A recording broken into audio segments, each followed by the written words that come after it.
I have spent 3 decades preparing for the moment I hoped would never come. In every war game, every strategic simulation, every classified briefing room where American military planners worked through the scenarios they feared most, one event stood above all others as the threshold beyond which no controlled escalation framework could survive. That event has now happened. 3 American aircraft carriers, USS Dwight D. Eisenhower, USS Gerald R. Ford, and USS Harry S. Truman, have been struck by a coordinated Iranian missile salvo of 400 weapons in the waters approaching the Strait of Hormuz near Jas Island. All 3 vessels have sustained catastrophic damage. 2 are confirmed sunk. One is listing at a 40-degree angle, with fires burning across 4 deck levels that her damage control teams cannot contain. I want you to understand what that sentence means, not in the abstract language of geopolitical analysis, but in the operational reality of what has just changed in the world. The United States Navy has not lost a capital ship to enemy action since the Second World War. The Carrier Strike Group is not merely a weapons platform. It is the physical embodiment of American global power projection, the instrument through which Washington has enforced its will across every theater it has chosen to enter for 80 years. When one carrier is threatened, the world takes notice. When 3 carriers are sunk in a single engagement, the world does not merely take notice. It recalibrates every assumption it has made about the distribution of military power on this planet. The Iranian strike was not a provocation. It was not a miscalculation. It was the deliberate, precisely executed culmination of a strategic campaign that has been building for months. A campaign designed around a single operational objective, demonstrating that the instrument of American power that has policed the Persian Gulf for 4 decades can be destroyed by a sanctioned regional power that built its weapons under embargo, refined its tactics under sanctions, and waited with the patience of a civilization that measures time in centuries rather than election cycles. 400 missiles, 3 carriers, 10 minutes from first impact to the moment when the commander of the USS Gerald R. Ford transmitted the words that have not been spoken by an American naval officer since the 7th of December, 1941. Abandoned ship. America has fired back. The retaliation is already underway, and the Middle East is burning in ways that will not be extinguished by any diplomatic intervention, any ceasefire proposal, or any emergency resolution passed by any international body. We are past the point where those tools have relevance. What happens in the next 72 hours will define the shape of the world for the next 50 years. I have never said that about any event I have analyzed in 30 years of professional work. I am saying it now. In the analysis that follows, we will answer the questions that every government on Earth is urgently processing. How did Iran execute a 400-missile coordinated salvo against 3 of the most heavily defended naval vessels ever constructed, defeating the most sophisticated close-in defense systems in the American inventory simultaneously across 3 separate strike groups? What specific weapons did Iran deploy? How were they coordinated, and why did the SM-6 and CIWS systems that were supposed to make carrier groups survivable fail to prevent catastrophic hull damage on all 3 vessels?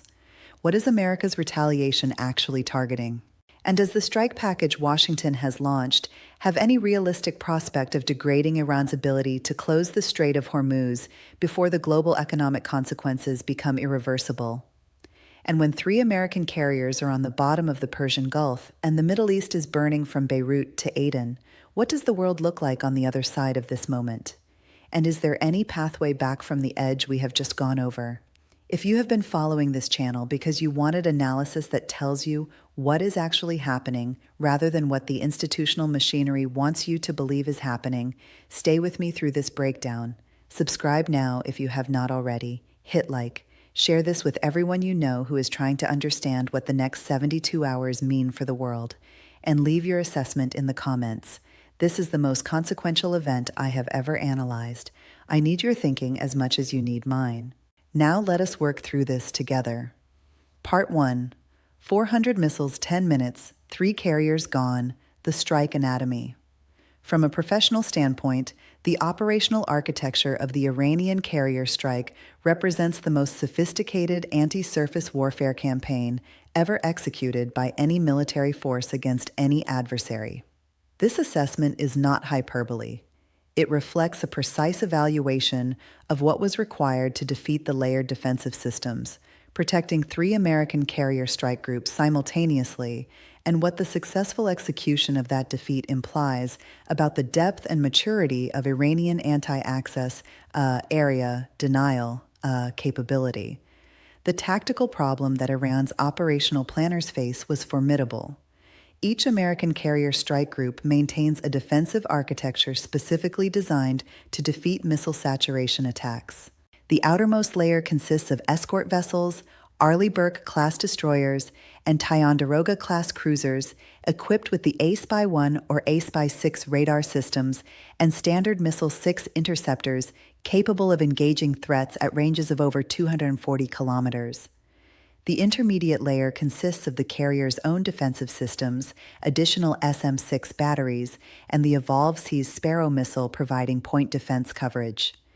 The innermost layer consists of the Phalanx CIWS, the 20mm Gatling gun system that provides last-ditch defense against weapons that penetrate the outer layers against a single carrier strike group in isolation.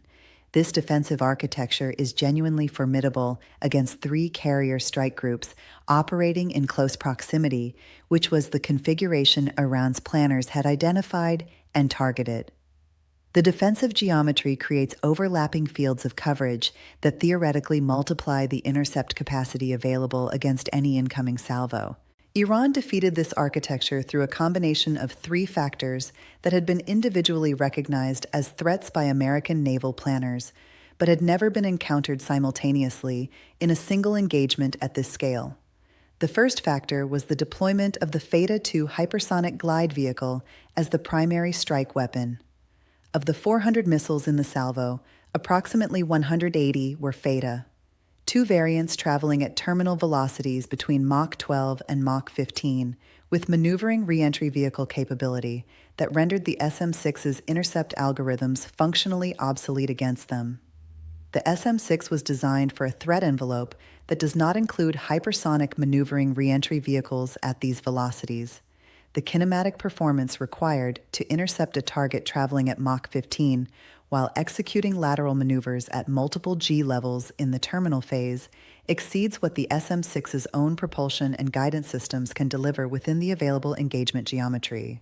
The second factor was simultaneous salvo coordination across all 3 carrier groups. The 400 missiles were not fired sequentially or against a single target.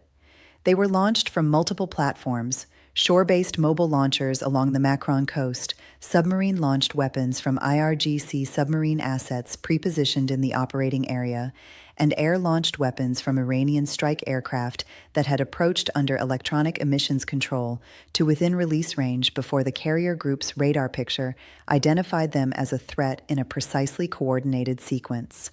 Designed to ensure that all 400 weapons arrived over their designated targets within a window of approximately 10 minutes. 10 minutes is not enough time for the defensive systems of 3 separate carrier groups to execute the coordinated intercept response that the incoming salvo required. The command and control architecture linking the 3 strike groups' defensive systems had not been optimized for simultaneous saturation engagement across all 3 vessels simultaneously, and the processing load imposed by 400 simultaneous threat tracks exceeded the capacity of the integrated air picture to generate actionable intercept solutions at the required rate. The third factor was electronic warfare suppression that degraded the radar performance of the escort vessels during the critical initial acquisition phase. IRGC electronic warfare assets, shore-based and airborne executed coordinated jamming operations against the A-Spy radar frequencies in the minutes preceding the missile launch, introducing tracking uncertainties that reduce the effective engagement range in the SM-6 batteries and compress the available intercept window further. By the time the escort vessels had resolved the jamming interference sufficiently to generate clean track data on the incoming salvo, the weapons were already within the engagement envelope of the innermost defensive layer, and the Phalanx CIWS, however capable against subsonic threats, has no realistic intercept probability against Fata-2 class weapons at their terminal velocities. The results were catastrophic in the precise sense of that word. USS Dwight D. Eisenhower, commissioned in 1977 and representing 4 decades of American naval power, absorbed 11 direct hits, including 4 FAT-2 impacts that penetrated to the hangar deck level before detonating. The resulting fires reached the aviation fuel storage system within 20 minutes of the first impact and produced a series of secondary explosions that destroyed structural integrity across the ship's midsection. She sank in 43 minutes. USS Harry S. Truman absorbed 9 direct impacts. The strike pattern targeted her propulsion system. Specifically, 3 weapons impacted in the stern quadrant in a sequencing consistent with deliberate anti-propulsion targeting rather than area effect. Immobilized and on fire, unable to maneuver or generate the speed required for damage control effectiveness, she capsized 4 hours after the initial strike. USS Gerald R. Ford, the most advanced aircraft carrier ever constructed, commissioned in 2017 at a cost of $13.3 billion, absorbed 14 direct hits, including 6 FATA, 2 impacts. She remains afloat, but is assessed as beyond recovery. The order to abandon ship was transmitted at 0347 local time. Her crew of 45,539 personnel is being recovered by escort vessels and by Iranian search and rescue assets that moved into the recovery area. Under a brief operational pause, a deliberate signal from Tehran about the terms on which it is willing to manage the immediate human consequences of the engagement while maintaining its strategic position. Part 2, the weapons that rewrote naval warfare, Iran's anti-aerial arsenal. What I find most significant about the weapons mix deployed in this strike beyond the raw effectiveness already demonstrated by the outcome is what it reveals about the systematic long-term nature of Iran's investment in anti-aerial capability. This was not an improvised response to an immediate threat. It was the operational deployment of a weapons architecture that has been specifically designed, tested, and refined over more than a decade with the explicit objective of defeating American carrier strike groups in the Persian Gulf operating environment. The Fata-2 hypersonic glide vehicle that formed the core of the strike package has already been analyzed in previous breakdowns on this channel. What deserves emphasis in the context of this engagement is the specific terminal guidance architecture that allowed it to achieve the hull penetration impacts that produced catastrophic rather than superficial damage on all 3 carriers. The optical terminal seeker of the Fata-2 acquires and tracks specific visual aim point features on the target vessel in the final seconds of flight. The flight deck, elevator openings, the island superstructure, the propulsion exhaust outlets that indicate the location of engineering spaces and guides the weapon to impact at the specific structural point most likely to produce catastrophic rather than repairable damage. This is not area effect targeting. It is precision structural defeat targeting applied to naval vessels at hypersonic terminal velocities. The CAR's anti-ship ballistic missile, the maneuvering re-entry vehicle variant specifically developed for carrier strike, contributed approximately 80 weapons to the salvo. Unlike the Fata-2, the College Forest follows a quasi-ballistic trajectory that brings it down steeply from high altitude, presenting a different intercept geometry than the low-flying cruise missiles and glide vehicles that constitute the rest of the salvo. The combination of flat trajectory hypersonic glide vehicles, steep trajectory anti-H-ship ballistic missiles, and subsonic cruise missiles arriving simultaneously from multiple vectors created an engagement geometry that no currently deployed naval defensive system was designed to handle. The subsonic cruise missile component, approximately 140 Havs and Ya'ali weapons, served a specific function in the strike architecture that goes beyond their individual lethality.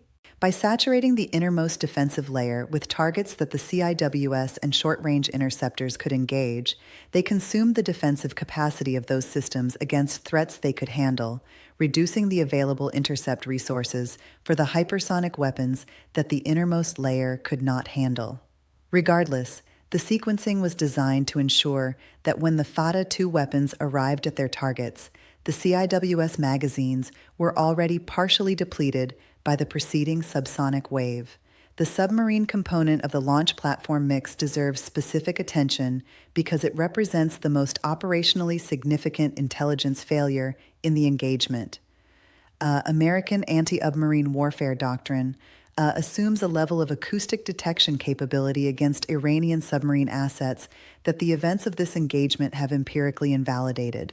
Iranian Kilo-class submarines and the domestically produced Fate-class coastal submarines that contributed to the launch platform mix operated within the carrier strike group's defensive perimeter without detection until after weapons had been launched. The prepositioning of submarine assets within launch range of the carrier operating area, achieved without triggering the ASW detection systems of the escort vessels, implies either a significant advancement in Iranian submarine acoustic quieting technology or a significant degradation in American ASW sensor performance under the electronic warfare conditions that preceded the strike. Either conclusion carries implications for naval doctrine that extend far beyond the immediate engagement. Part 3. America fires back the retaliation and its limits. Washington's response was predictable in its general outlines and significant in its specific content. Within 4 hours of the final carrier sinking confirmation, the United States launched the largest single strike package deployed against any target since the opening night of Operation Desert Storm in 1991. Over 200 Tomahawk cruise missiles were fired from surviving surface vessels and submarines against a target list that included Iranian naval base infrastructure, IRGC missile storage, and launch facilities along the Makran coast and radar and communications installations supporting Iran's anti-access architecture in the Gulf of Oman operating area.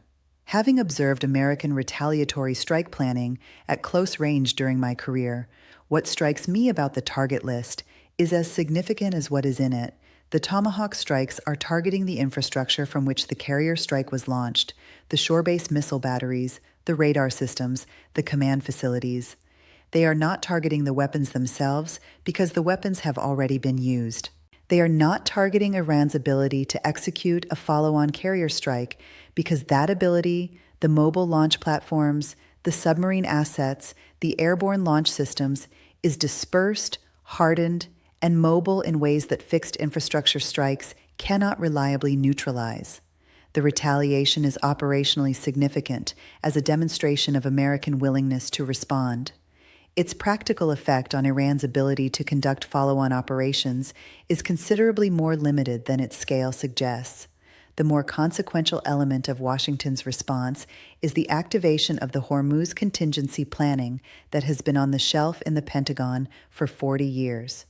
3 additional carrier strike groups, USS Abraham Lincoln, USS Theodore Roosevelt, and USS Ronald Reagan, have been ordered to transit toward the Persian Gulf operating area.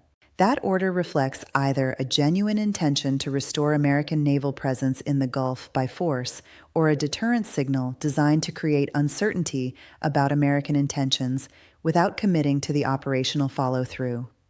From my professional assessment, it is primarily the latter because the operational planners who drafted the order understand that sending additional carriers into the same operating environment that just destroyed 3 is not a solution to the problem that destroyed them.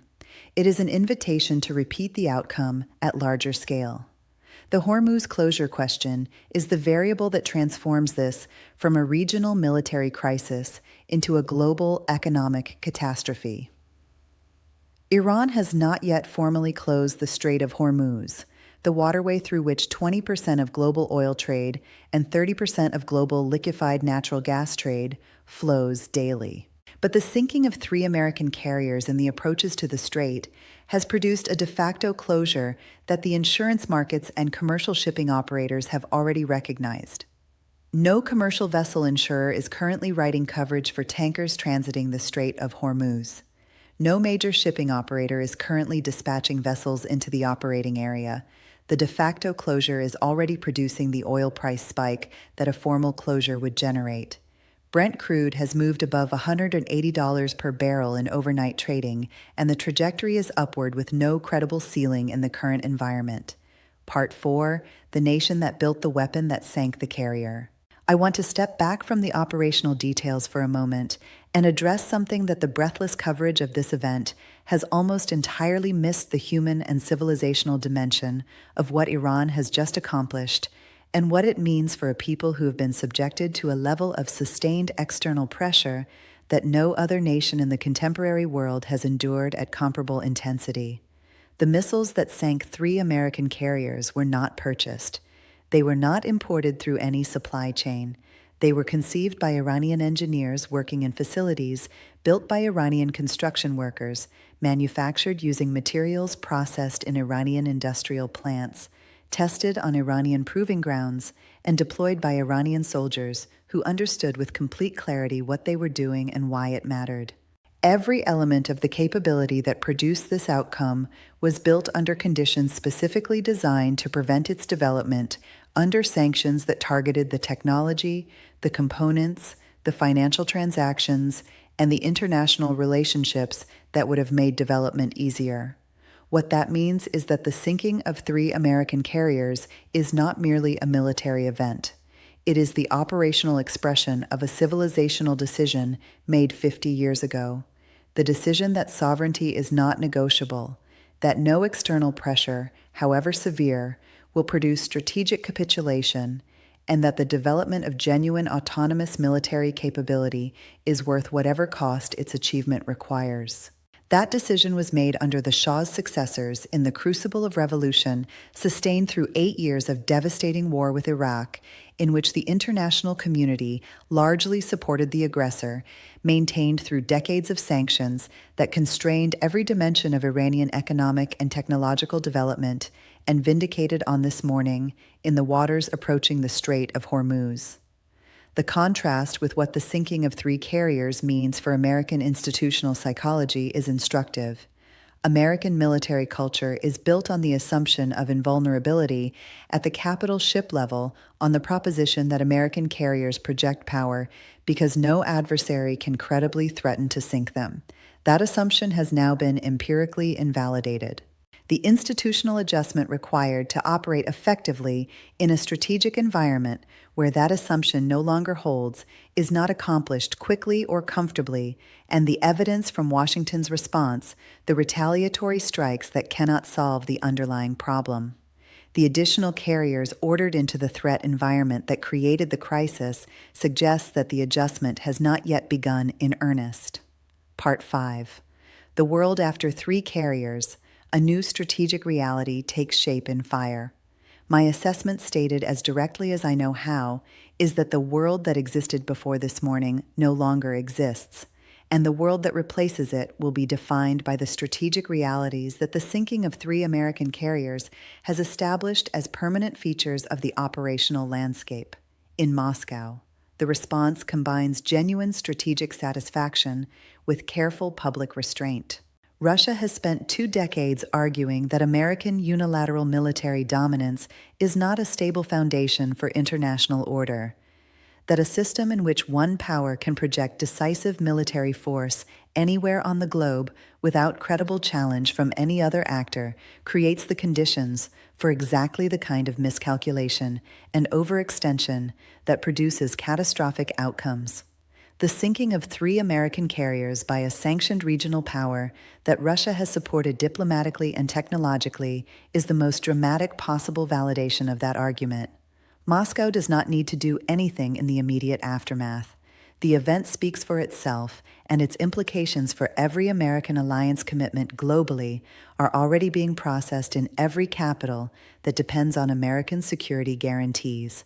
In Beijing, the calculation is simultaneously more complex and more immediately consequential. China's military planning for Taiwan scenarios has always included the question of how to neutralize American carrier-based air power as the decisive variable in any cross-strait contingency. The Iranian demonstration that carrier strike groups can be defeated through coordinated hypersonic and ballistic missile salvos executed by a military operating domestically produced weapons without peer. Level Resources has provided Chinese planners with both a tactical template and a strategic precedent that materially strengthens every dimension of their Taiwan planning. The question of whether American carriers would come to Taiwan's defense has always been central to the deterrence equation. The question of whether American carriers could survive in the operating environment that China could create is now answered by the morning's events in ways that the Taiwan deterrence architecture cannot accommodate without fundamental revision. The global economic consequences are already cascading in ways that no emergency diplomatic intervention can quickly reverse. Oil above $180 per barrel is not a temporary market disruption. It is a structural price shift that reflects the genuine uncertainty about whether Persian Gulf energy exports can be sustained at any level under current conditions. The LG market disruption, 30% of global LG trade transits, the Strait of Hormuz is equally severe and affects the European energy security architecture that was only recently stabilized after the disruptions of the Russia-Ukraine conflict. The combined energy price shock from Hormuz's uncertainty at this level will produce recession conditions in every energy import-dependent economy within 60 to 90 days if the operational situation is not resolved. The resolution pathways available are fewer and more difficult than any party to this crisis would prefer to acknowledge publicly. Military escalation. American strikes against Iranian territory at scale sufficient to degrade the anti-ship missile capability that sank the carriers risks the Hormuz closure that the global economy cannot sustain, and the direct conflict with Iran that American ground force capacity in the region cannot support. Diplomatic engagement, the opening of direct channels toward a negotiated de-escalation, requires acknowledging Iranian military equivalence in a way that the American political system will find extraordinarily difficult to accept in the immediate aftermath of the worst naval defeat in 80 years. The space between those options is narrow and getting narrower as the operational tempo of both sides' ongoing actions continues to generate facts on the ground that constrain the available choices. What I know from 30 years of studying how crises of this magnitude resolve or fail to resolve is that the next 72 hours are the window within which the trajectory is set.